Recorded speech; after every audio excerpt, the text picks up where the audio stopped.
throttle right now. So as you can see, I'm also going uphill, quite a steep one at the second Penang Bridge. So yeah, so I'm reaching 130.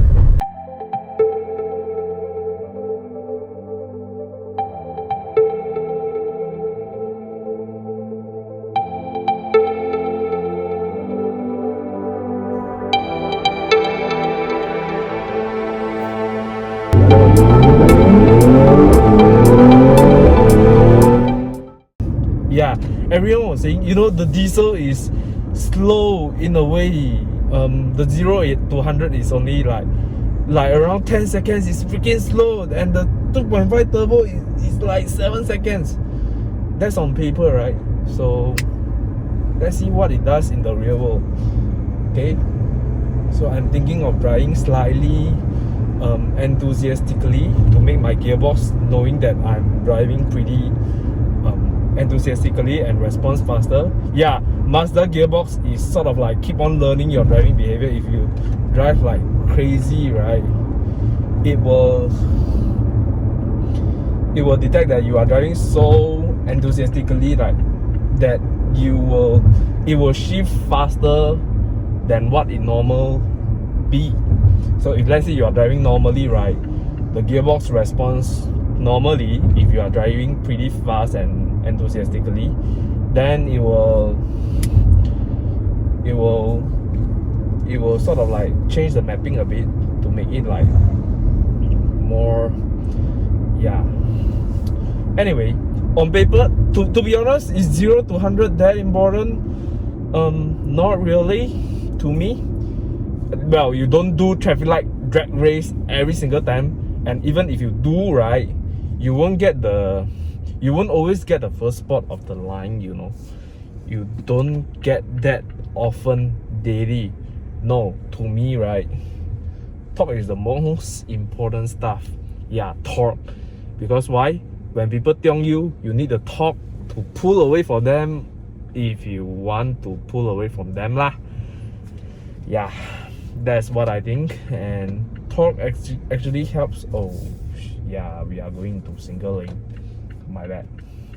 Yeah, so torque is important, especially if you are fetching loads, right? It's pretty important that, you know, you need a hefty amount of load to pull the load fast. That is why I go for the diesel engine. Yeah, basically, okay, Mazda diesel, basically it works like turbocharged engine, normal petrol turbocharged engine. So yeah, basically it works like normal turbocharged engine. It doesn't behave like a normal diesel engine, no. So I'm now heading towards the second Penang Bridge. So let's find out what's the 0 to 100 later, and I'll show you what is it like when you're cruising and suddenly there's asshole tiong you, then how you pull away from them easily. Yeah, easily, I would say easily. So let's find out.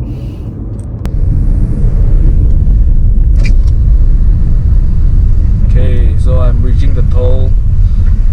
Yeah, so let's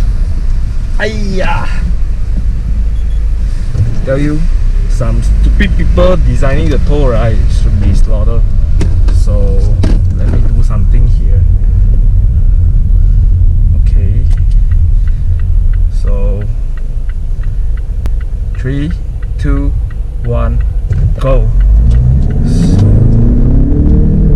So there's full throttle.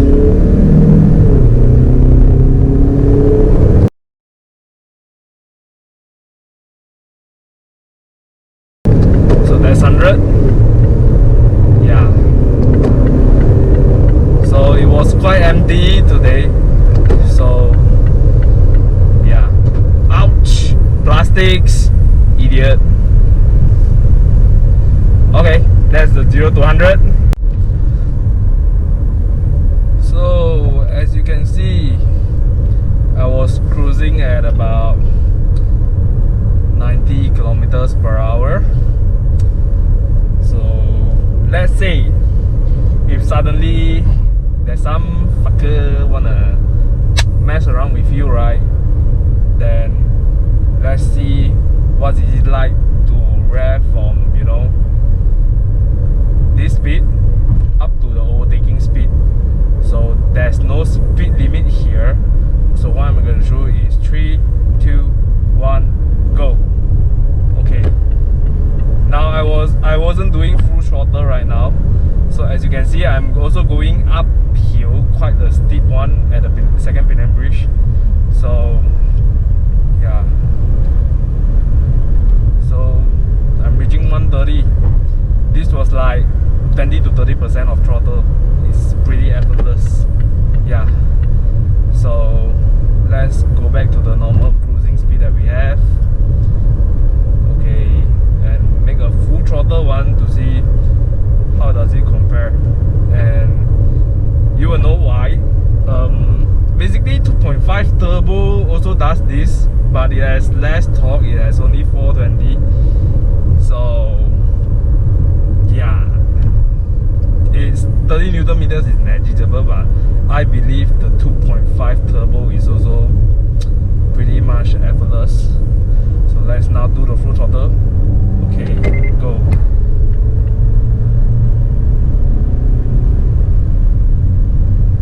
Okay, there's car in front.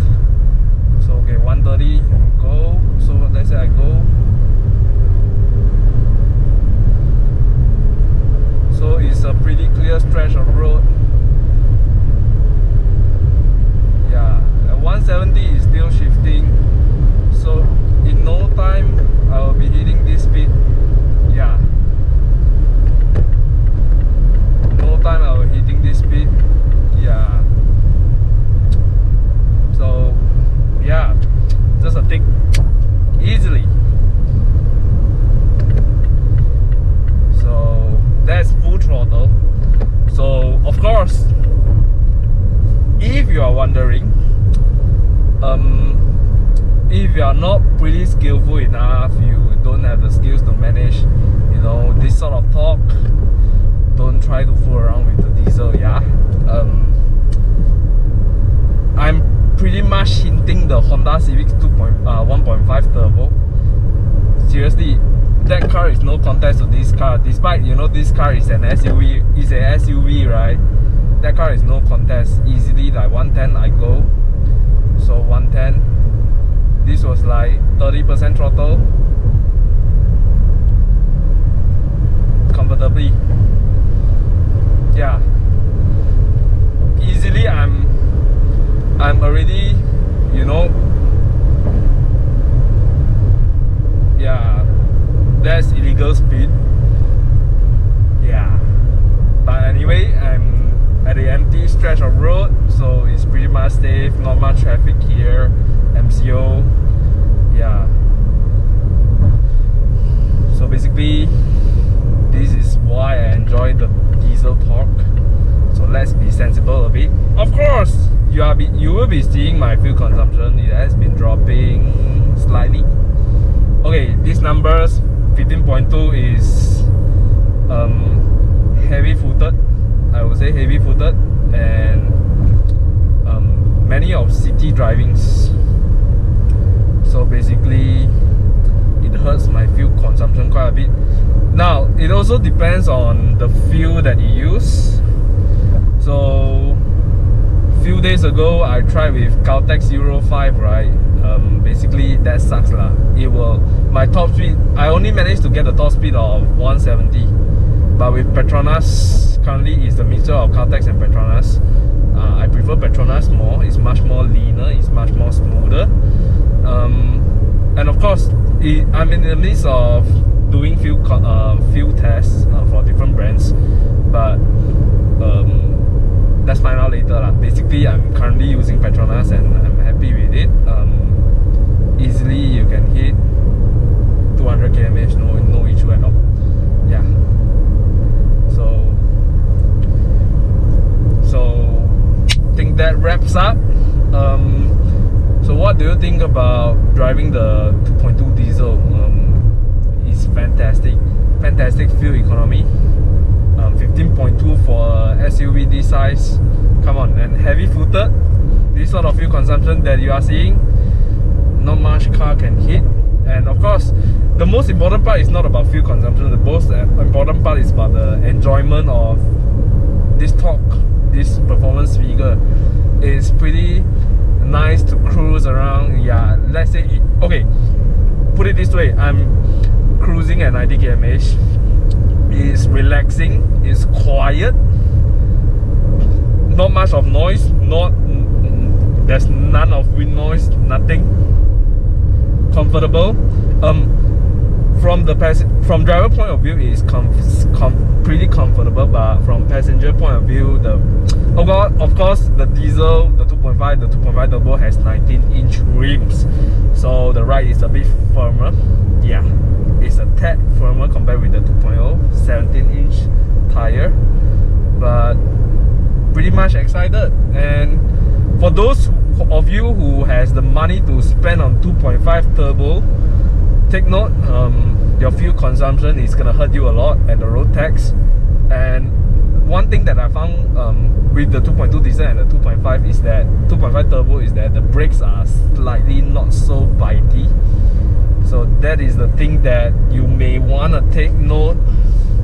Yeah, not so bite at high speed. Let's say like just now I'm doing 170, 180, right? Suddenly an idiot pop up, right? I tell you the brake, I think it couldn't cope it. Yeah, seriously. So of course, why I didn't go for a 2.5 turbo? Yeah, one thing, I'm too poor to pay the road tax and the fuel cost. Yeah, because 2.5 turbo per tank, like if you are driving so enthusiastically, you probably will get around 400 kilometers of range. Yeah, you need to keep on refuel. So this car, I've been traveling to KL during the recovery MCO with my family, full passenger load. Yeah, listen properly, it's full luggage, full passenger load.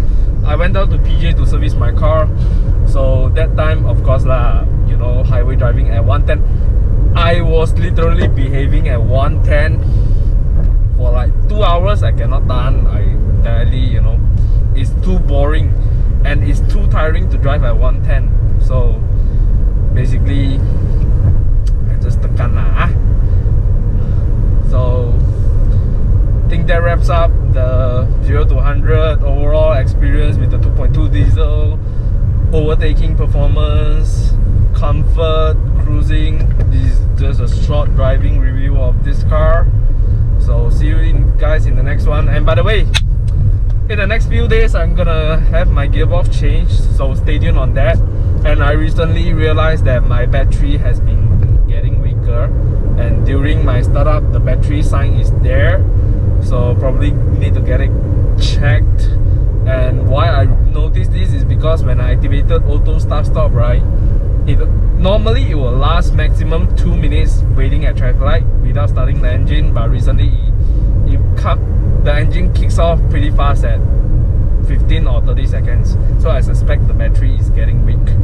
And if you ask me, warranty left on the battery, I have no idea, because my mileage is now 24,000 on the odometer. So let's see. And cheers guys, stay tuned for the updates.